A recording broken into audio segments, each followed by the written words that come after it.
So I'm going to be stringing the Karakal 160, the FF Fast Fiber 160 Racketball racket.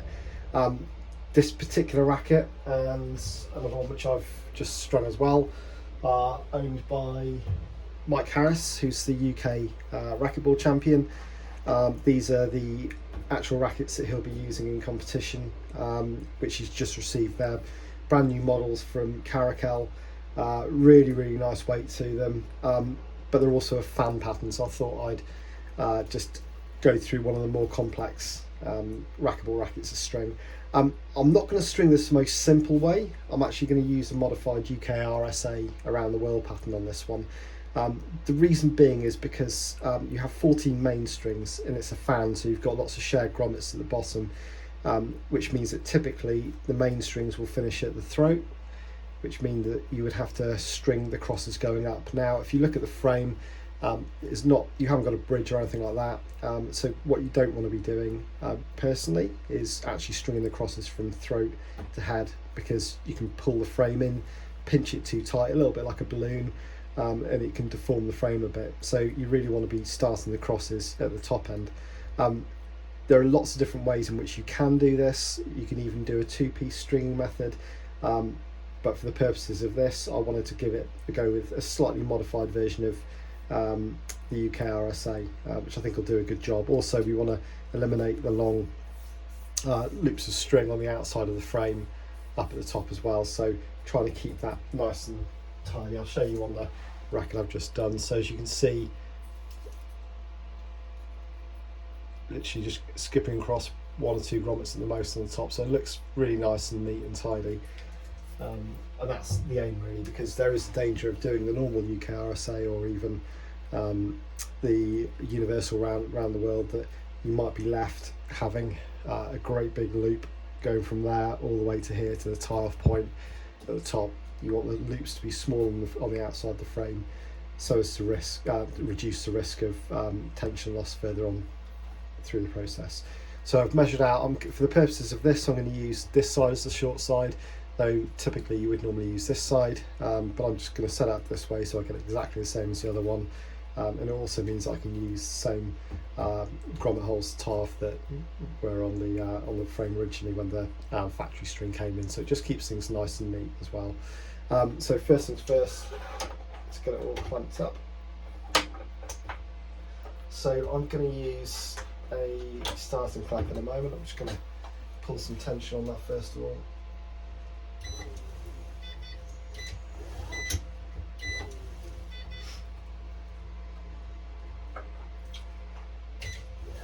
Now I'm keeping this up here, so I'm keeping the clamp up here just so it doesn't drop down. We want to keep the strings nice and even. And because it's a fan pattern, you don't typically go just up and down on the grommets. You have to skip a few holes as well. So I'm missing the second right hand grommet at the top there. I'm going to string straight into the third one there. Just going to pull it back a little bit. Also, with this particular frame as well, and they won't always come strung like this, you should have a hard weave at the bottom, which means basically the bottom cross string is pushing against the one that's raised on there. So you don't really want to have lots of gaps in between the bottom crosses and mains.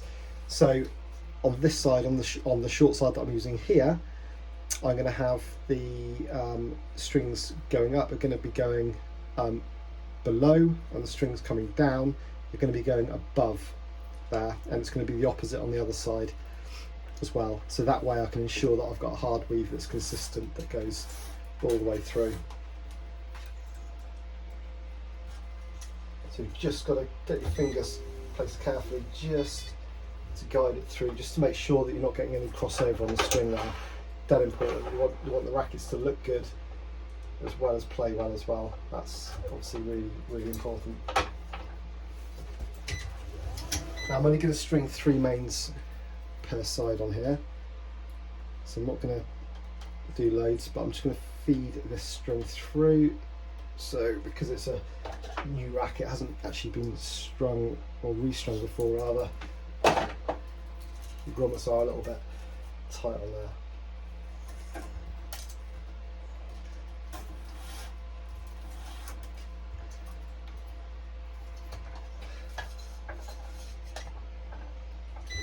So just taking a bit of care here. So the reason why I use this starting clamp here is just as a backup, as an insurance, so that there's no slip, so just in case. But obviously being very careful when you take it off, lots of damage or scratch the string. Leave myself a little bit of room at the throat here when I'm clamping off, just to ensure there's enough room to work. So quite a long piece of string here. For this side, for the short side that I'm using, I'm actually going to be using 8 lengths worth. So there's only 7 lengths worth of string in the mains on this side. I'm going to use 8, and that'll become apparent a bit later because I'm going to need a little bit extra to go back down and then through for the final cross.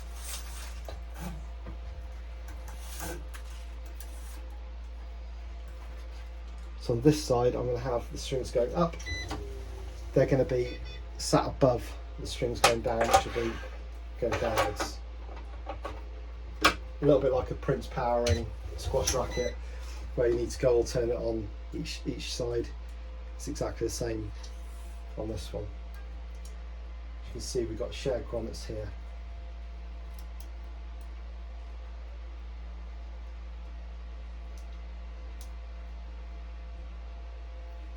This is where you get the trusty pliers out just to ease it through a little bit. As I said, it's not been restrung before, so grommets are a little bit tight right now.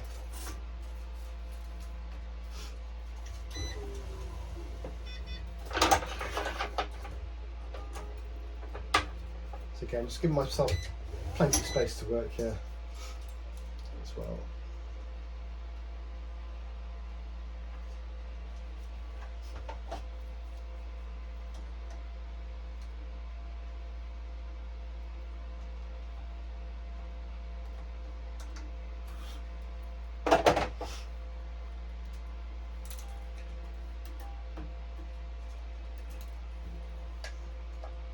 Just making sure I'm not going to have any crossover.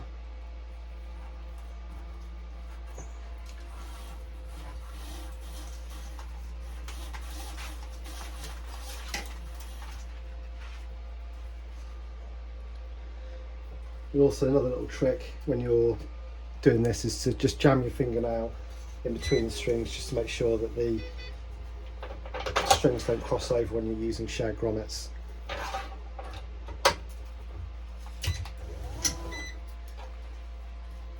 So on this one I've got 3 tension on this side. So far I've got 4 tension on this side. I'm going to make it a 5th, so you can go 2 ahead. It's absolutely fine.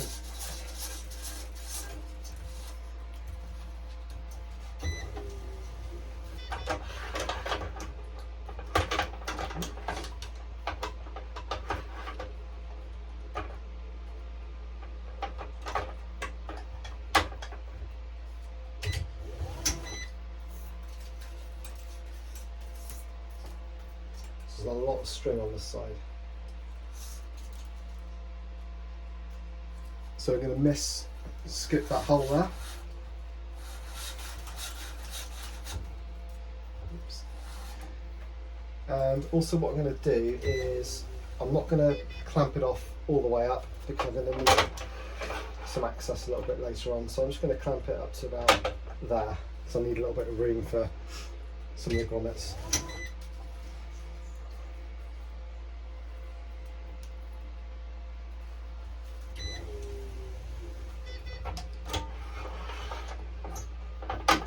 So before you tie off any of the mains, always have a look at the throat and just make sure the strings aren't crossing over. It's a lot easier to redo it after you've messed up on a few mains than it is to worry about it when you're doing the cross strings. You know, that will affect a lot of things, so just something to be pretty mindful of, really.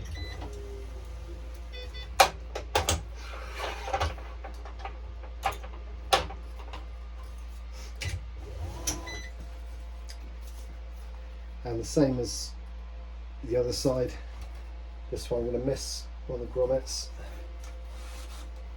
and I'm going to use a starting clamp on this one, so just on the outside the frame. And the reason why I'm using this is because I'm not going to be tying this off just yet. That's going to come a little bit later, because this string is actually going to end up down the bottom doing the final cross on there. So normally with UKRSA around the world, you'd normally start on the second string down, so that would be the first cross, that would be the second cross.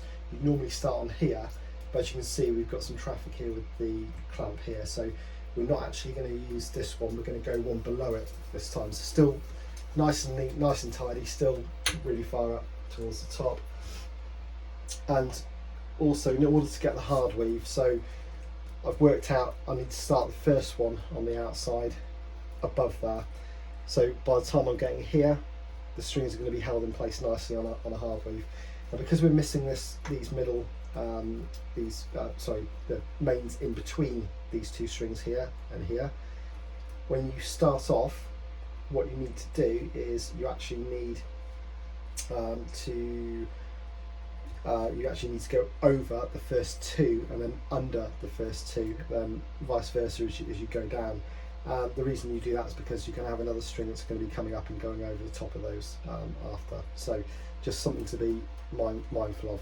But this is actually a fairly quick way of doing it. Once you get used to it, it does take a little bit of time to get used to this method, and depending on what kind of racket you've got or the stringing, sometimes you have to do a little bit of basic maths beforehand and just do a kind of dry run in your head just to make sure that you're not going to be missing things out.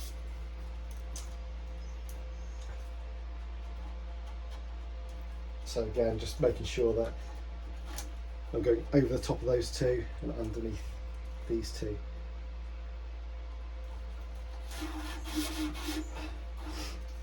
So I'm going to tension this top one here. And again, reason why I've strung this one here is because you get far less friction. If you pull the string one ahead, which is known here. So I can release this clamp here now because I've got tension on here. So we get over the top of those two. And make sure I go under these particular ones here. So it might look like a fairly technical way that I'm doing it here.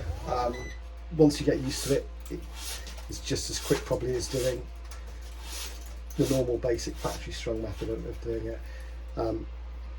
But I think it just does give you that added advantage of looking after the frame a little bit better and just ensuring you don't get any kind of premature breakage. And also do tend to find as a byproduct the sweet spot's a little bit better as well, just because you're not pinching everything down here to start with.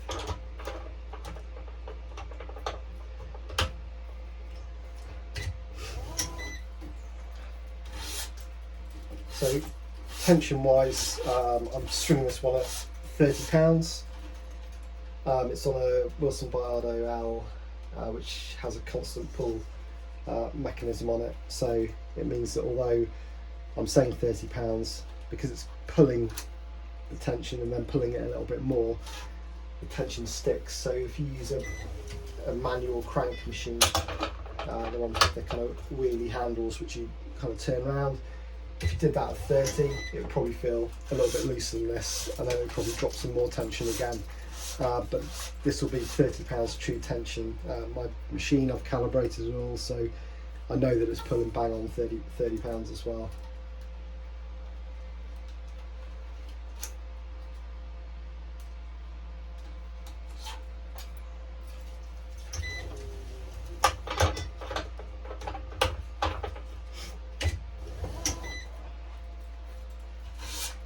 Just going to speed up the process here a second, then we'll come back to the more complicated bit at the end.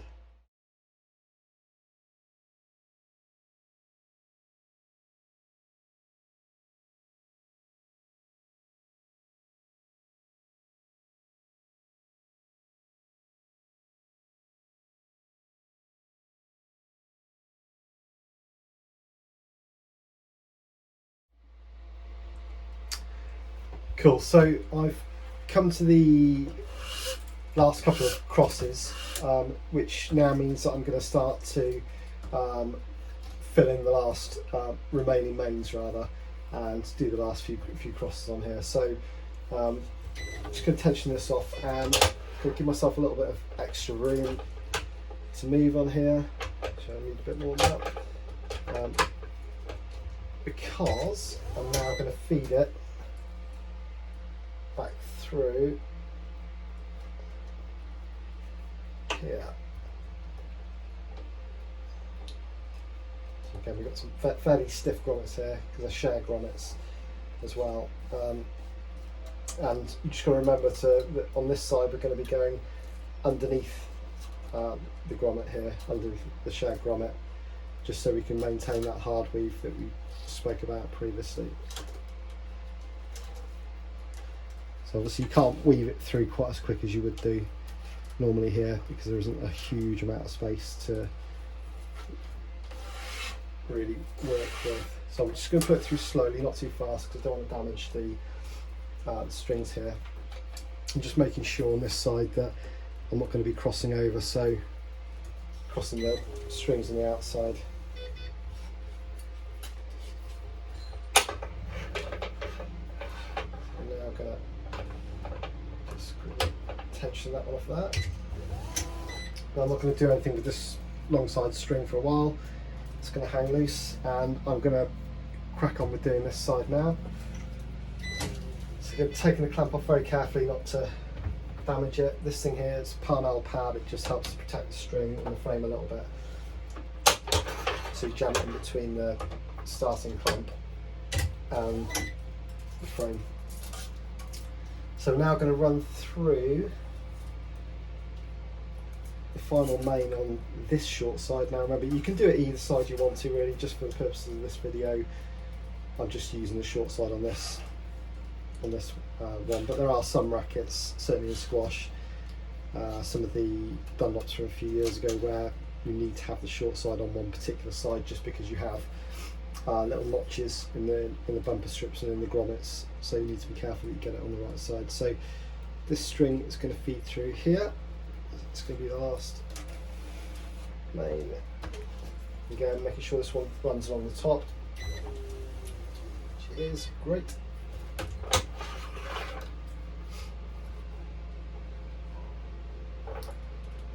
And clamp it here, because we're going to do the last cross with this one as well.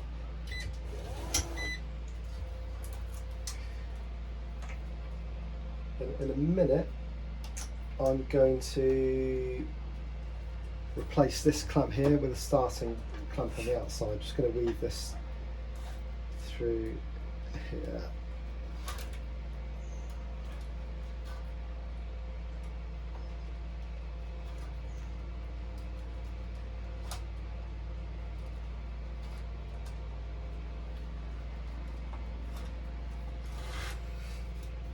So I'm just going to pull tension on this really quickly, so releasing the clamp base first.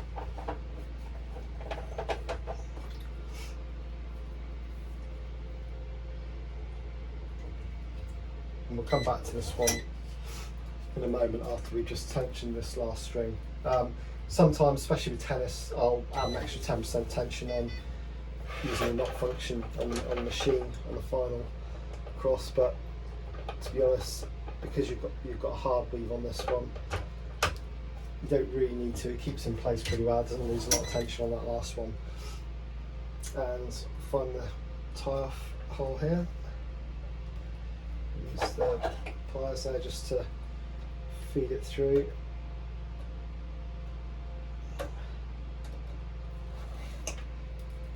So you probably can't see it on the video, but I'll show you afterwards, but I'm keeping all of the loops here really nice and tidy. There's no strings crossing over, everything's really neat. There's nothing worse than a racket that's strung right but looks messy on the outside. So just using a Parnell knot for this.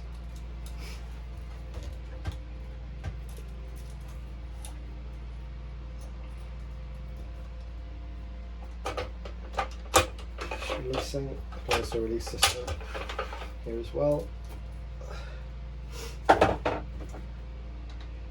Just trim that off nice and neatly. And now we come to the last few crosses. So again, carefully removing this, and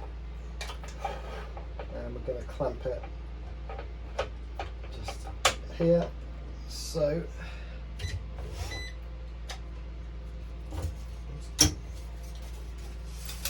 we've now got just 3 more crosses remaining to be done here.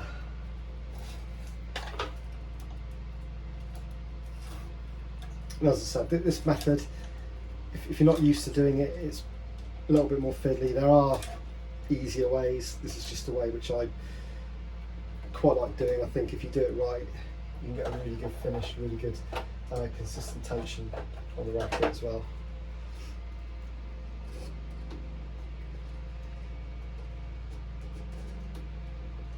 So we have got a few shared grommets on here, so just sharpening up the string a little bit just to push it through.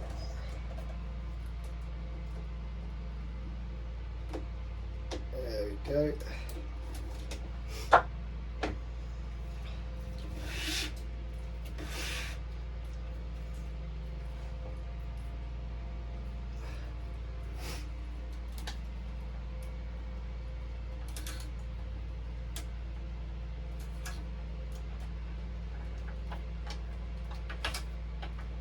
Obviously it gets a bit tighter when you start working upwards, just because there's less room, but that's fine.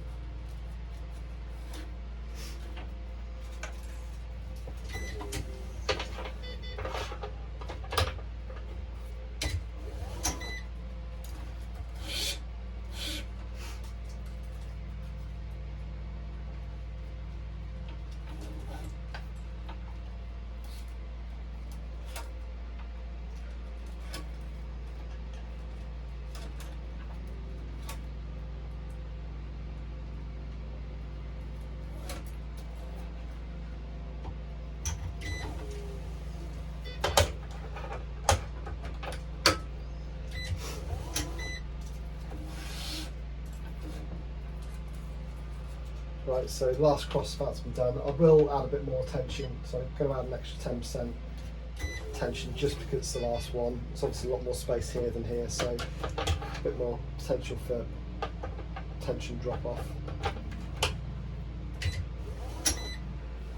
And I'm going to tie it off. I'm just going to snip the ends of the string a little bit before we do that. Make sure everything looks nice and neat. Yep, all looking good.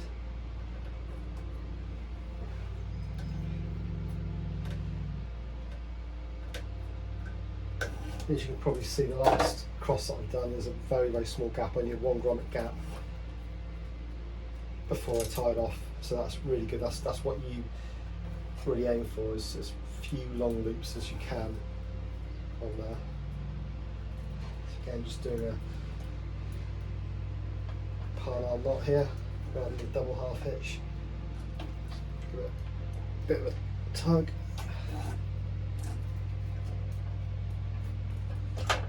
Release the clamp base first. There we go, so now I've got the racket all strung up.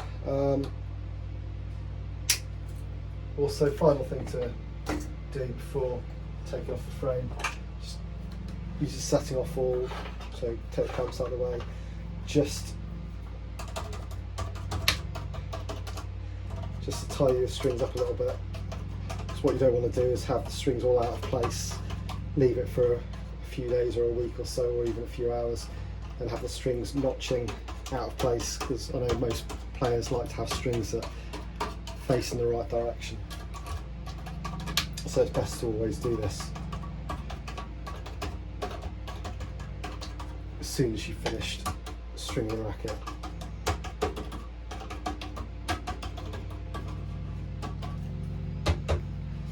Cool, so there we go. That's the Karakal FF160 brand new Racketball racket. all strung up.